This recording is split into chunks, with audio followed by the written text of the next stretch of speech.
Who was Kim Porter's doctor?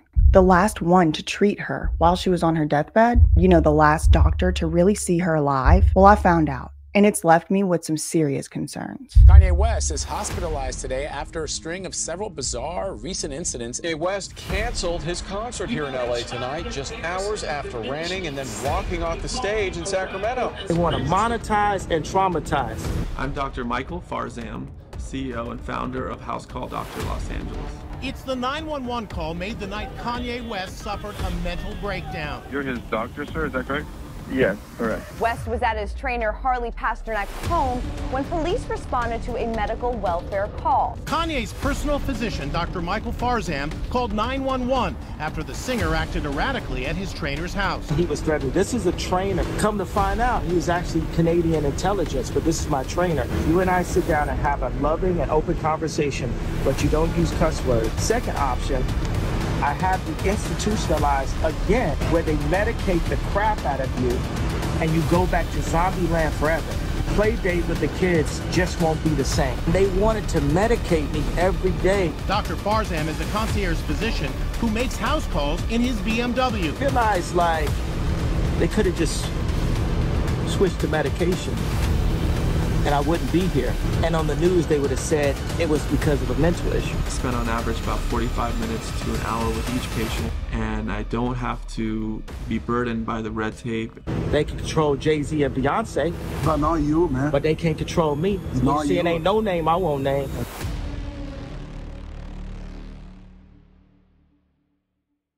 So to really understand what's going on in this story, we do need to get in the time machine and travel back 10 years to 2014. It's 2014 and Kanye West has been married for 2 years to Kim Kardashian. He throws a birthday party for this fashion industry guy named Ricardo Tisci or something. What's Kanye's friend's name at Givenchy? Ricardo Tisci. I would have flown back to California. I'd be like, Kanye, you go to your friends. What was your favorite birthday? Not year, but an event on your birthday. What was my 40th birthday, 2 years ago.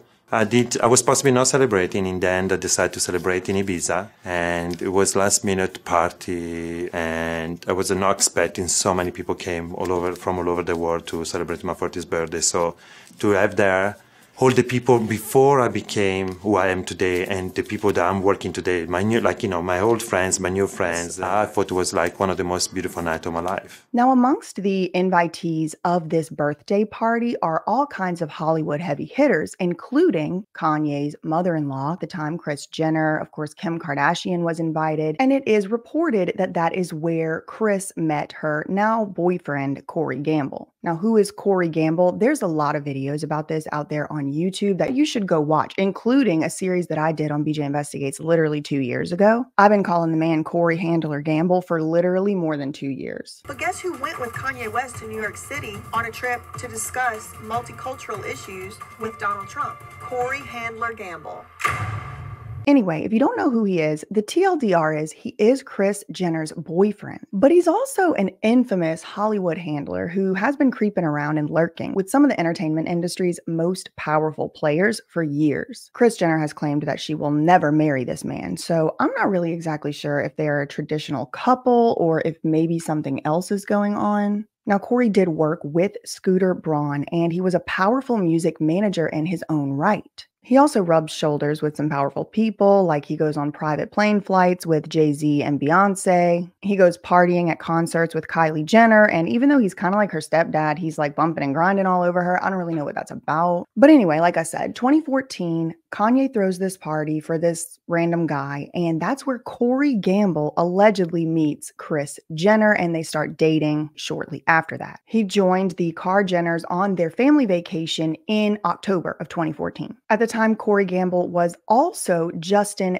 Bieber's co-manager. So fast forward 2 years, and now we are in April 2016. Now this would be 2.5 years before Kim Porter would die. The artist, formerly known as Kanye West, was tweeting up a storm in true Kanye fashion about how he can't be managed. The news was reporting that Kanye had fired his manager of the last 2.5 years. Come to find out who's his manager, Scooter Braun. So Kanye fires Scooter Braun, but Scooter Braun's business associate or business partner, Corey Gamble, is still literally in the same family as Kanye. So maybe Kanye fired Scooter Braun, but if Scooter really wanted to keep tabs on Kanye, he could easily do so because Corey Gamble is dating Kanye West's mother-in-law. You see the webbing? Now, Scooter Braun is a very powerful, infamous Hollywood manager in his own right. He is responsible for the careers of, like, for example, Justin Bieber. He was actually the 50% owner of the label that first signed Justin Bieber. And guess who the other 50% owner was? That's right, Usher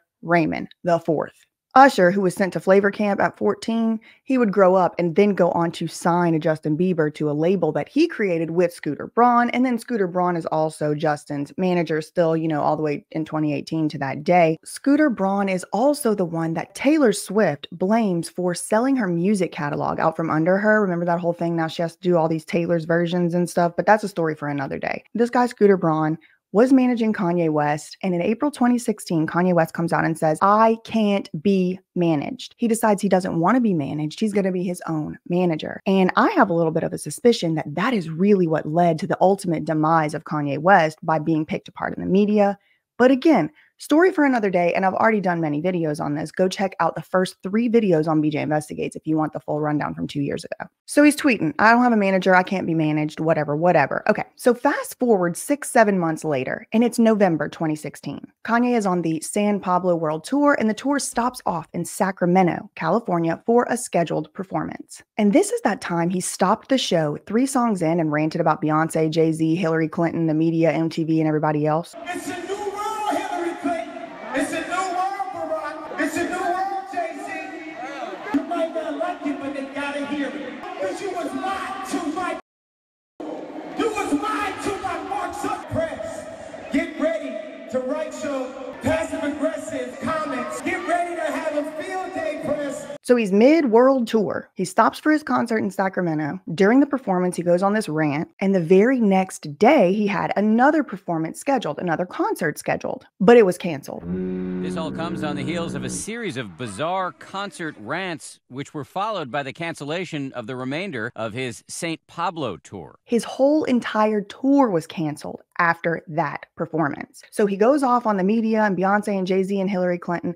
The very next day, his whole entire tour is canceled. So the very next day after that, Kanye West ended up getting hospitalized at the UCLA Medical Center. Now, UCLA Medical Center is where they send a lot of these celebrities for the 5150 holds. It's where Britney Spears was whenever she was forced into this unconstitutional conservatorship. Now, if you read the news reporting, it'll often say that Kanye wasn't technically forced to go against his will, but it'll often say that he was. Sometimes it says he had voluntarily gone with the authorities and the paramedics to the hospital, and sometimes it says he didn't really have a choice. I mean, I wasn't there, I don't know. I'm just telling y'all what was reported. Like, look, this November 2016 headline states that, quote, authorities spent 2 hours persuading Kanye West to be hospitalized. And it's not only authorities who tried to persuade him to do it, it was also, quote, management. Now, I remember Kanye West saying 6-7 months ago, he don't have a manager and he cannot be managed. So I'm curious what this TMZ article is even talking about because Kanye West said he don't have a manager. So what is this management that was trying to convince him for 2 hours along with authorities to go and be psychiatrically incarcerated? I don't know. Because he said he don't have a manager. He can't be managed. And even at the time, it really wasn't clear exactly what the circumstances of this medical incarceration were, or even why he was hospitalized. Some reports were saying that he was forcibly hospitalized under California's 5150 statute for having hallucinations and viciously lashing out at a member of the gym during a psychotic breakdown. Now, in that version of events, Kanye West was at his trainer, Harley Pasternak's house, getting checked out by one of his doctors for severe sleep deprivation. And again, this was at his trainer's house, Harley Pasternak. So here's the article. It says Kanye was, quote, checked out by one of his doctors for severe sleep deprivation while he was at Pasternak's place. And then it says, quote, someone decided to call police. That someone was one of Kanye's doctors, an internist by the name of Dr. Michael Farzam, who calls himself the House Call Doctor. House Call Doctor Los Angeles is a concierge mobile clinic whereby we offer 24/7 service to your home, office, or hotel room. The visits are unhurried. I get to meet the families. I get to see the home environment. Now, portions of the call that he made to the cops did leak through, of course, none other than TMZ. And in the call, this doctor does say that Kanye is having some type of psychiatric or psychological incident. Yeah, I'm actually one of his doctors. I'm just calling for my cell phone request if we can have some police backup because I don't think the paramedics, Are you there now with him? If you can bring both, yeah, because I think he definitely is going to need to be hospitalized. So I wouldn't just do the police by itself. I think he needs to. Okay, what is the medical condition he's having, sir? Weapons involved or in the area? No other weapons. No. And you're his doctor or therapist? Yeah, correct, doctor. Yeah, Obviously, he's here with us. Don't let him get any weapons or anything like that. If anything changes, if he does become physically combative between now and when the police and/or paramedics get their calls back immediately at 911. Will do. Thank you so much. Okay. Now, this Vanity Fair article from the day after he was hospitalized notes, quote, conflicting reports on his condition, and a random anonymous source stated that it wasn't true that Kanye even assaulted anyone. So I'm just showing y'all 2 examples of articles. There were probably hundreds of these articles circulating, but I wanted to show y'all how it's very different what we're being told, even on the same exact day, from these anonymous sources. One of them says he was having hallucinations and he viciously lashed out at a staff member at Harley's house. So he's having hallucinations, viciously lashed out. But then in another article, it says he didn't assault anyone. He went voluntarily. And there's conflicting reports on why he's even hospitalized in the first place. And these articles are coming out while Kanye is still actively in the hospital. So he's not really even able to come out and speak on it yet. No matter which version of that story that you go with, the following facts are the same. Kanye was hospitalized and treated for, quote, dehydration and exhaustion. He was not even suspected of a crime after it was all said and done, even though someone did act like he was assaulting someone.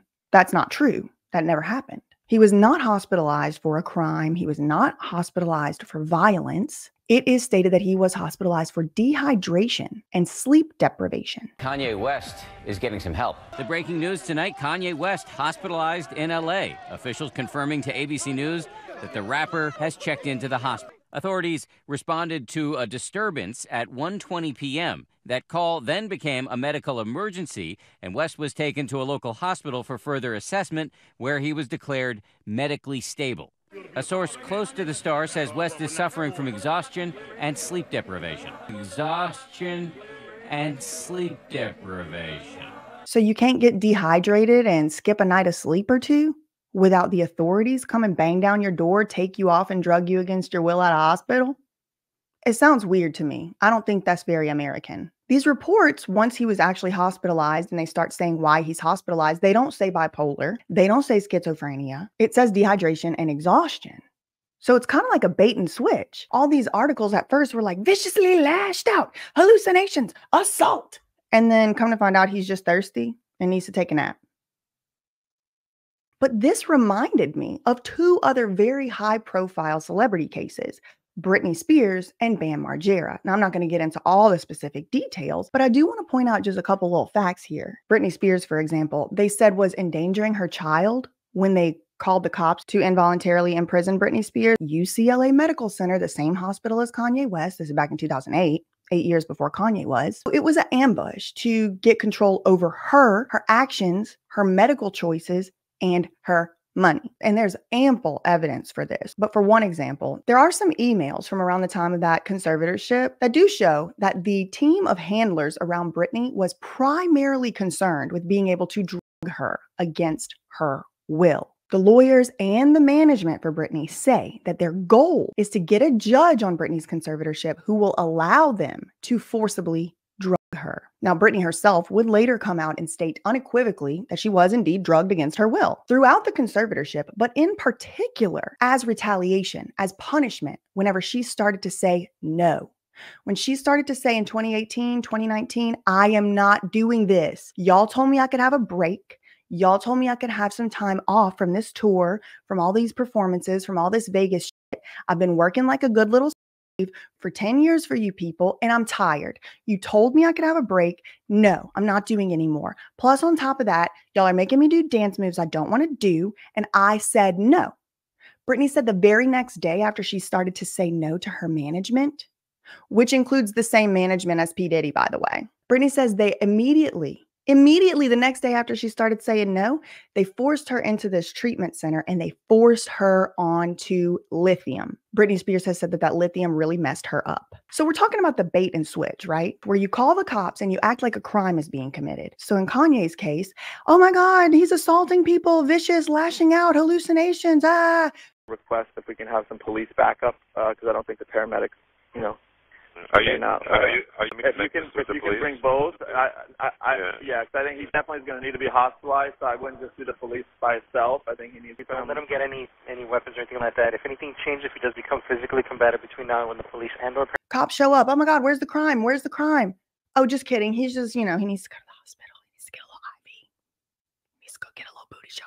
You know what I mean? In Britney's case, they called the cops and said that she had locked herself in a bathroom with her child and she was putting the child in danger. That's a crime. Oh my God, all the cops got to show up. But they had already had these conservatorship papers filled out. It was a ruse. It's a bait and switch. And this also happened to Bam Margera, another MTV star from, you know, the 2000s or whatever, but he's also a professional skateboarder. Back in September 2021, a so-called interventionist, a convicted criminal and disbarred lawyer named Stephen B. Timmer, called the police on Bam Margera in Pinellas County, Florida. He said that Bam was assaulting an S worker and ripped her breast implant out or something like that. And the cops needed to come right away because Bam was assaulting people. That's what he called the cops and said. I have the 911 call. I'll put it in here. What is the address of the emergency? Okay, tell me exactly what happened. I have a client who's we have a monthly pickup order for him, and they're doing cocaine in the room. He's got like some woman like that in the room as well. He attacked her, grabbed her breast, and she said she thinks he tore her implant, and she came down and then went back up, and so they're up in the room right now. He just arrived to the hotel this minute. So he attacked her at the Cesar? Right, in the room around 3 to 4. Okay. At around 3 to 4? This just now. Just now. And does she need a paramedic? He said she told her. I don't know. State name is Bam, B-A-M, from the show Jackasses. Mm-hmm. Who is the victim? Do you know her name at all? So I just know her first name is Missy. And what's her description? What race is she? She's white. She has This interventionist handler called the cops and said Bam was assaulting someone. But when the cops showed up, he wasn't assaulting anybody. This interventionist, Stephen B. Timmer, had said that there was a S worker in the room with Bam. That wasn't true. The only person in the room was another handler or minder, Bam's aunt, who was scheming on body camera footage with police to lie to and trick Bam. This is his guardian. Okay, yeah, you can go downstairs and we'll get him out. Is your purse the only thing you need? Because I can all grab my it. stuff is in there, but We'll make sure we get all that. tell him that you took me. I'm sorry, this is his guardian. I'm so sorry. Yeah, no, it's okay. Yeah, you can just say that you took me into custody. Let him think you took me. Okay. Thank you. Yeah. And once the cops did show up, they're kind of worried. They're like, hold on, where's the assault? Is it dangerous? Where we need to go and protect the person getting assaulted? You know, their job. 1 minute, 37 seconds later. Okay. The woman he hit, She's up in the room. She's back in the room right now? Yeah. So there's a physical altercation in the room right now? Well, he hit her and she's like cowering. But once they showed up to do all that, that's when Stephen B. Timmer presents the cops with conservatorship paperwork for an involuntary psychiatric hold. And in Florida, it's not called a 5150. It's called a Baker Act or a Marchman Act or whatever, something like that. It's an involuntary, put you in a hospital and drug you situation. And Stephen B. Timmer, just like in Britney's case, had already had the paperwork filled out. He goes on to explain to the police that he had been hired by a trustee or maybe a guardian. Who are you to him? I'm an interventionist, and I was hired to get him to treatment. Okay. So you were hired by Miss. By the trustee. There's a trust. You'll see a trust. He has a guardian, and Gotcha. The guardian hired me to get him help. And the cops do take Bam away in handcuffs. But again, third example of a bait and switch on a celebrity. You call the cops and act like it's a crime that's being committed. Then when they show up, it's really not a crime. It's really not a crime. It's dehydration and exhaustion. Or it's Bam needs a conservatorship so Paramount can be in charge of his money. I mean, I don't really know. I'm just noticing the patterns. So this Kanye situation seems similar to those situations for me. Call the cops, say the victim of this incarceration is violent and committing a crime. But once the cops actually show up, it's a bait and switch to actually get the person forced, not into jail, but into an involuntary psychiatric situation where they are being drugged intravenously, intramuscularly with sedatives, tranquilizers. At best. I don't really know what they're putting in them. I don't have their medical records. All I know is Britney, Bam, and Kanye all have stated themselves that they were drugged against their will in these type of situations. Kanye himself has actually described this as one of the most, if not the most traumatizing and horrific experiences of his whole life. He went out on David Letterman and he spoke about being forcibly drugged against his will. He talked about the psychological torture of being separated from everyone he knew and loved. He basically says it was cruel, unusual, traumatizing, and in the years since it happened, he's also come out and pointed fingers at who he blames for the entire ordeal, namely his mother-in-law, Kris Jenner, her boyfriend, Corey Handler Gamble, and his trainer, Harley Pasternak. Now, 4 years after the whole psychiatric ordeal for Kanye in 2020, Kanye went on a now infamous tweet rant, telling us all about the incident. He names his mother-in-law, Kris Jenner, and his wife, Kim, as well as his trainer, Harley Pasternak. He also discusses Corey Gamble, Kanye. Kanye states in these tweets that Kris and Kim flew across the country to Wyoming at some point with, quote, 2 doctors who wanted to lock Kanye up against his will again. He doesn't name the doctors, but he says it was 2 of them, and they flew to Wyoming with Kris and Kim. Then in 2022, Kanye released what he purported to be text messages between him and this trainer, Harley Pasternak, wherein Harley specifically appears to threaten Kanye. Basically, do what you're told or be drugged back into zombie land. And just to remind y'all again, Harley Pasternak is the person whose house Kanye West was at whenever they did call the cops on him. Harley Pasternak was there at his house. Kanye was there at Harley's house. And this doctor, Dr. Michael Farzam, was at the house checking Kanye out. It was Harley and the Dr. Farzam who had the cops called on Kanye, and then ultimately he did go get taken away. He's traumatized. He's drugged against his will. He's talking about it for years to come. All of this happened the same year that he decided he couldn't be managed anymore. Okay? In a now deleted tweet, Kanye stated that he had actually been, quote, misdiagnosed back in 2016. And he says he was, quote, nearly out of his mind to make him a manageable, well-behaved celebrity. One more time. Kanye West says that he was nearly drugged out of his mind to make him a manageable, well-behaved celebrity. He points the finger at this man, Harley Pasternak, his trainer. And as recently as 2023, it was reported that Harley was stalking Kanye all the way across the globe in Dubai. In this article, Kanye is purportedly scared for his and his children's safety in Dubai because he got wind that Harley Pasternak was there. Now, reportedly, Kanye and another source close to him were afraid that Harley was there to, quote, kidnap Kanye's children and transport them against their will across the borders back to the United States. And more recently, even than that, Kanye has exposed Harley even further by stating that he is a member of that he was a member, or maybe still is, of the Canadian Intelligence Force. This is a trainer, but come to find out, he's actually Canadian Intelligence, but this is my trainer. So this shows you the kind of handlers that are around the superstars in California, right? So it says, I'm going to help you one of a couple ways. First, you and I sit down and have a loving and open conversation, but you don't use cuss words. And everything that is discussed is based in fact. And that's some crazy stuff that dumb friend of yours told you or you saw in a tweet. Second option, I have you institutionalized again where they medicate the crap out of you and you go back to zombie land forever. Play date with the kids just won't be the same. This is the way a Hollywood trainer was talking to me to force me to go and like apologize, right?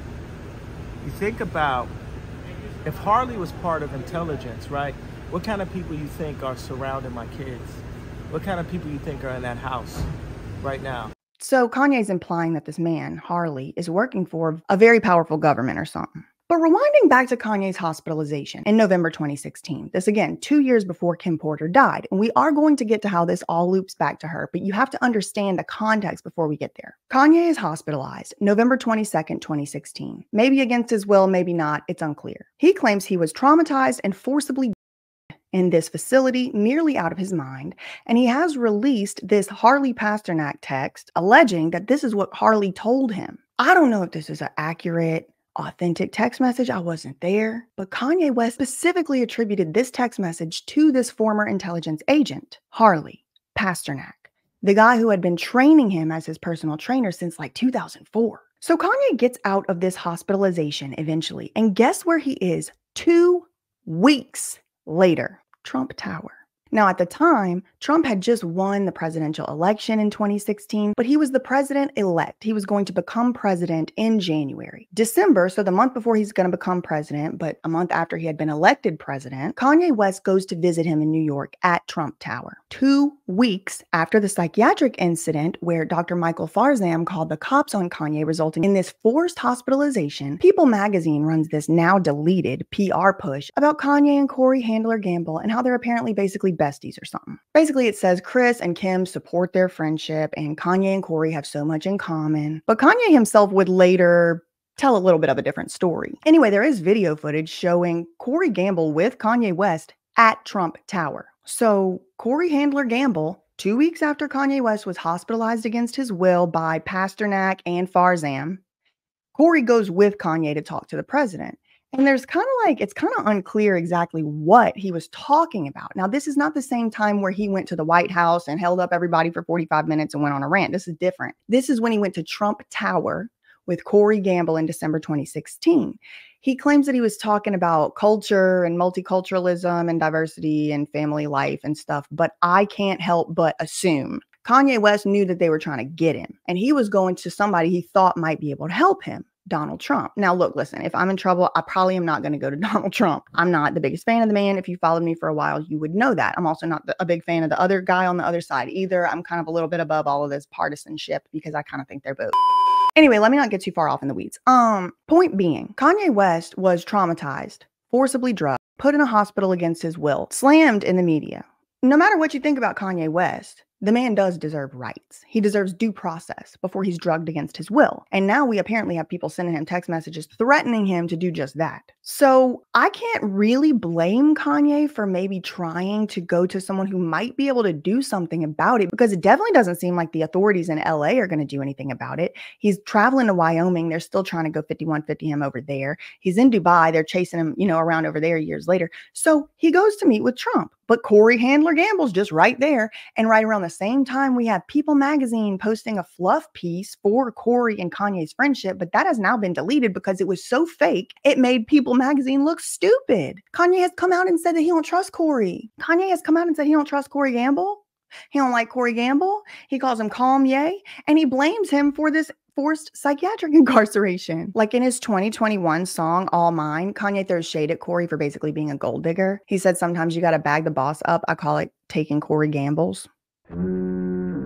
In an episode of Keeping Up with the Kardashians that also aired, I think in 2019, Kanye was questioning Corey's origin story and saying like, why does nobody really know where he came from or who his family is or anything about him? Kanye in that episode was made to appear paranoid and unreasonable by his own wife at the time, Kim, and other people. They were like, I don't know why Kanye would be saying that. You just don't, there's certain things you just don't say. Like he was basically made to look stupid and paranoid and unreasonable for having concerns about Corey Gamble in that episode. So how does all of this relate to P. Diddy and more specifically Kim Porter? Good question. Let's get into that right now. Kim Porter, Diddy's ex-girlfriend and mother to his 3 children, passed away November 15, 2018, 2 years after Kanye West was forcibly hospitalized. And we already discussed how Harley Pasternak, Corey Gamble, and Dr. Farzam fit into that. When Kim Porter died, she had no known medical conditions or health conditions, and she had no history of substance or alcohol abuse. When the news broke about her dying, there were all kinds of theories and conflicting stories about her cause of death. But 3 months after she died, the LA coroner finally did release her cause of death as being lobar pneumonia. Now, people close to Kim had their doubts about this cause of death, and all kinds of theories and speculations began to circulate all the way 6 years ago, back in 2018, about her passing, especially considering how young she was and how many inexplicable deaths surrounded P. Diddy. It was also publicly revealed that Corey Handler Gamble was at the scene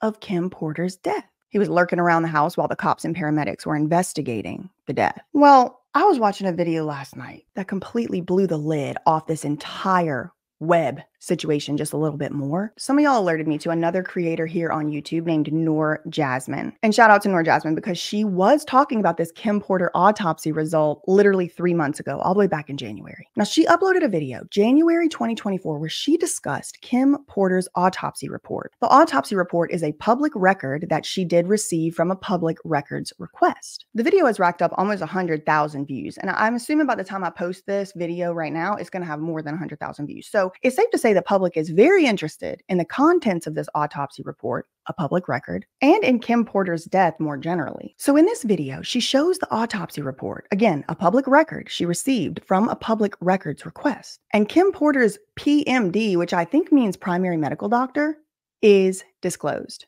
And y'all, my jaw hit the floor. My jaw hit the floor whenever I read this man's name.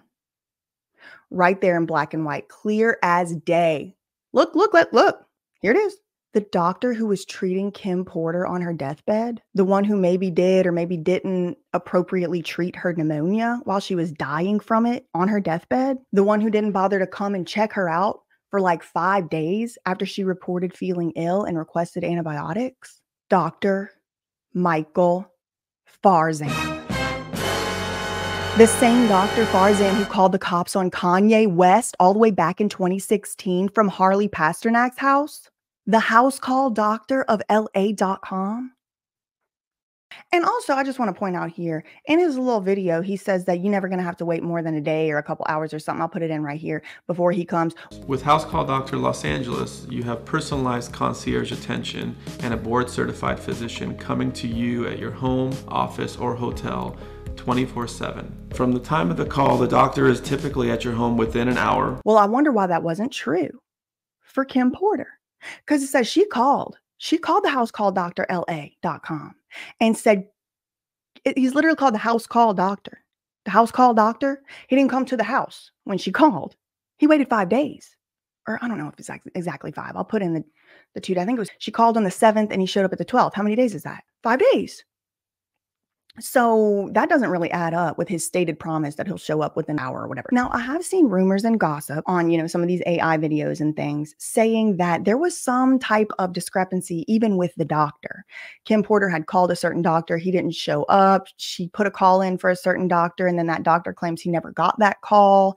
So there are rumors and speculation that there was some type of interference between Kim Porter and her doctor that she was trying to get to treat her pneumonia or her illness right before she died. I personally do not have evidence for that.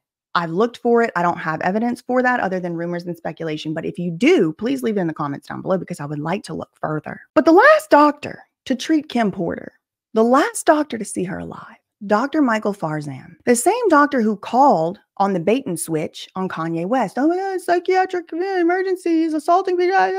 The same guy is the last one to treat Kim Porter on her deathbed. And remember the now infamous Cassie lawsuit that she filed in November 2023? You might remember that Cassie made horrendous allegations against Diddy in that lawsuit. And one such allegation was that Sean P. Diddy, Puff Daddy Combs, had complete control over Cassie's medical treatments. Cassie alleged in this now settled lawsuit that Diddy was in control of her healthcare treatments and that her doctor would even so much as send her medical records and files to P. Diddy's email. Now, she doesn't mention the doctor's name in the filings to my recollection, but I didn't really check it that close either. So just to be clear, I'm not saying that it was Dr. Farzan who treated Cassie. What I'm saying is Cassie alleged in legal filings that Sean P. Diddy, Puff Daddy Combs, exacted tyrannical control over the most intimate aspects of her personal life, including who her doctor was going to be, what her treatments were going to be, and had access to all of her medical records and files. And we also have evidence of P. Diddy's statements around the time that Kim Porter died. He revealed what Kim Porter allegedly told him before she died. Quote, 3 days before she passed, she wasn't feeling well. She had the flu, and she sent the kids over to my house so they wouldn't get sick. He went on to say, one night I was checking on her, and she was like, Puffy, take care of my babies. She actually said that to me before she died, end quote. Now, I just want to point out what Diddy alleges in that quote. He says she had the flu. She never tested positive for the flu. Not before she died, not after she died. I don't know why after she died, P. Diddy is still out here reinforcing the lie, the false statement that she had the flu. She never had the flu. It did not say flu. She was tested for the flu when she was alive and she did not have the flu. She was tested for the flu after she died and she did not have the flu. So he's saying after she died, she had the flu. She did not have the flu. So when Kim Porter died, there was all kinds of people coming in and out at the death scene. Kimora Lee Simmons and her daughter Aoki, P. Diddy, who was Kim Porter's ex at the time and children's father, and Corey Handler Gamble, Kris Jenner's sugar baby, Scooter Braun's business associate, Justin Bieber's co-manager, Kanye West's former manager, Kanye West's former father-in-law and friend and guy who followed him to go talk to Trump in private at the Trump Tower in 2016, 2 weeks after he got incarcerated involuntarily and drugged against his will. Corey Handler Gamble was at the scene when Kim Porter died. Dr. Michael Farzam, also connected to the whole Kanye situation, he called and did the bait and switch call. Kanye West. And he lied about Kanye West's name. He said his name was Jim Jones, who's like, isn't that a serial killer? I thought it was weird that he said his name was Jim Jones. But two people who are connected intimately, very closely, to the Kanye West involuntary incarceration incident the same year he said he couldn't be managed. Those two people are linked very closely to Kim Porter at the time that she died. In particular, Corey Handler Gamble was there on the scene with the paramedics. Look at this. All this stuff is coming from public records, okay? I don't have any special access to any special information. I'm just telling y'all what I found out there on the internet, what the receipts say out there, and it certainly leaves me with a lot more questions than answers. But now you know just a little bit more about this whole web situation and how it's all webbing together. And in my opinion, it's getting stickier and tanglier the more information we do come across. That's all I really had for today. In the meantime, facts ain't defamation, and neither are opinions. Love you, mean it, bye.